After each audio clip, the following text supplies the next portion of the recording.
Fight Club has been warning us. The idea of what it means to be a man is destabilizing in modern society. Recently, a lot of characters have gained renewed interest among young men, calling them literally me. By analyzing those movies that dive deeper into the psyche of men, maybe we can get a grip on why men find them so relatable and understand the so-called crisis of masculinity. What does it mean to be a man in a modern age? Okay, let's start with the most important theme in American Psycho, conformity. Because at its core, that's what this movie is all about. Patrick Bateman is living a fancy lifestyle as an investment banker on Wall Street. He's living healthy, eating a balanced diet, and doing rigorous exercise routines. Every morning, he's applying thousands of layers of beauty products to craft the perfect version of himself. Why? Because he simply wants to fit in. I want to fit in. Down to the haircuts, the suits, the business cards, it all shows that these men think they're individual and unique, but they aren't. However, the lyrics of the song Hip to Be Square explains that it's okay to be normal, because it's not just about the pleasures of conformity and the importance of trends, it's also a personal Alright, let's cut it there. You see, in Fight Club, they don't like conformity that much. Gentlemen, welcome to Fight Club. Tyler Durden is the god of masculinity, trying to break the main character free from his conformist lifestyle and boring job. The narrator is suffering from insomnia and is obsessed with creating a self-image that is socially acceptable, similar to Patrick Bateman. He doesn't really have a way to express himself in a society where everything is a copy of a copy of a copy. All he does to feel unique is turn to consumerism and buy furniture that he felt defined him best as a person. Director David Fincher said, "We're designed to be hunters and we're in a society of shopping.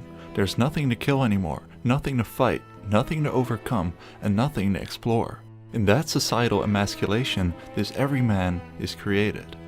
Patrick Bateman and the narrator in Fight Club create consciously or unconsciously alter egos that allow them to exhibit their masculinity and escape a culture that no longer accepts such behavior. They're not the only two characters that have been struggling with this duality of a man. Because in Nightcrawler, Taxi Driver, and Drive, the main characters are also on the verge of frenzy. Just like Patrick Bateman's urge to fit in, both Travis Bickle and Lou Bloom are trying to fit into society by getting a regular job. But because they don't really have the premier education to fit this ideal of an office job, Travis starts working as a taxi driver late at night to deal with his insomnia. And after Lou Bloom gets rejected, he starts nightcrawling as well, and finds a way to make money out of filming crime scenes.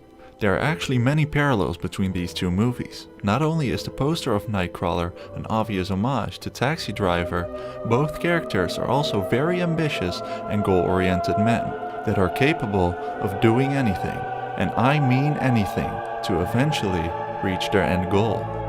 Lou lives in modern-day LA in a time where everyone is obsessed with personal gain and success. This causes him to create a form of predatory masculinity, hunting down his prey like a lone wolf every night in order to film the crime scenes and sell them to the news stations. His greed is good mentality makes him persistent and uses this to become the top predator in his business. He is kind and respectful for the sake of social acceptance, but very narcissistic and tunnel-visioned for his own financial gain. Lou Bloom literally goes to that animal state of masculinity and releases the beast within man. He even looks like a hungry predator that uses his manipulative instincts to trap and catch his prey. Similarly, Travis Bickle drives around the dangerous and dirty streets of New York City at night. Travis is a forgotten and ignored victim of the working class through the rise of capitalism in big cities. One day he hopes to clean it all up and become the hero of the city. All the animals come out at night. Someday a real rain will come and wash all the scum off the streets. Travis feels lost by the city life, and after getting rejected by Betsy, he starts to cut and paste together what he believes is a masculine, heroic identity. He starts training like a soldier, handling guns like a cowboy, and dressing up like a veteran. All pop cultural elements that form his idea of a hyper-masculine hero that'll be there for the people. But in reality, he starts to become ultra-violent and reckless. This hypermasculinity is one that relies on ancient ideas of heroic behaviors, such as being a knight or cowboy that rescues princesses and fights the bad guys, which makes Travis live a life between fact and fiction. Walking contradiction. You saying that about me? Well, who else would I be talking about? Travis gets caught up in this duality of a man, which is slowly sending him down the wrong path. This brings us to the movie Drive, because similar to Taxi Driver, it involves the notion of portraying the masculinity of a hero versus being a real hero. The driver is a stuntman and mechanic by day, but at night he works as an independent getaway driver for criminals. A stunt driver's job is to literally maintain the illusion of the hero in a fictional film, and the driver therefore spends a good time of his life pretending to be a hero. In an interview, Ryan Gosling adds, "I think Driver is somebody who's seen too many movies, and he's made himself the hero of his own action film. He's just kind of lost in the mythology of Hollywood." But as soon as the driver meets the perfect girl, Irene, it gets very interesting and the crossover between Travis Bickle becomes more apparent. The driver starts to feel pressure because of his contradictory lifestyle. On the one hand, he doesn't want to take part in the patriarchy of the criminal world and chooses to be a silent, emotionless, and nameless character. On the other hand, he's repressing his humanity, but meeting with Irene is his way of reclaiming it. However, it's not that easy to escape from the criminal world. My hands are a little dirty. So am I. Just like Travis Bickle, who's surrounded by impure and evil beings, becomes obsessed with saving a 12-year-old prostitute named Iris, the driver feels a sense of protectiveness for Irene as well, and will do everything, even resorting to extreme violence, to protect Irene and her child. Because it is exactly that purity and innocence that both of these characters have lost, that they are now trying to rescue and protect. Where Travis Bickle and the driver differ is that Travis wants to leave his mark on this world, but the driver just wants to be happy, and the same for his loved ones. However, they both have the opportunity to become a real hero as opposed to being only a faceless and imaginary one. But as suggested with the lyrics of the soundtrack in Drive, a real hero is also a real human being, and that's something all of these characters have lost on the way. Patrick Bateman's obsession with trying to fit in caused him to express himself in extreme manners, and in the end made him lose touch with humanity. I had to. She almost got away. I mean, I guess I'm a pretty sick guy.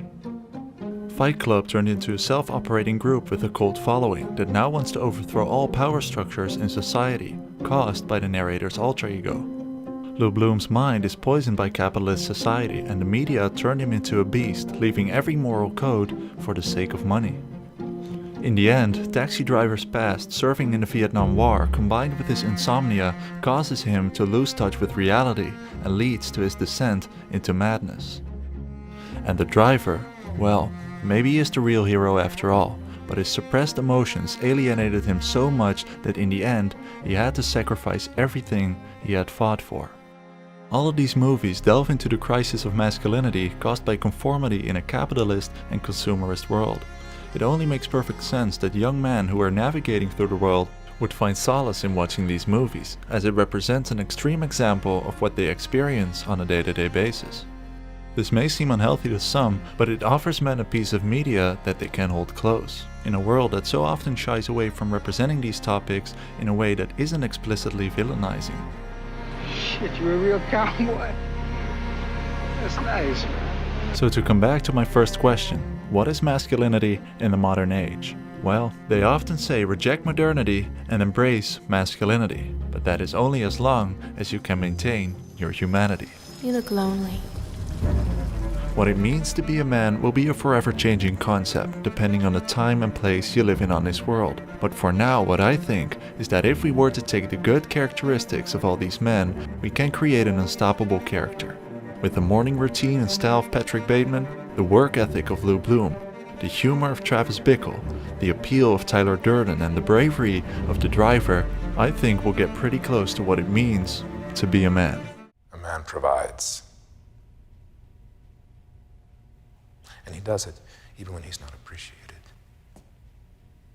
or respected.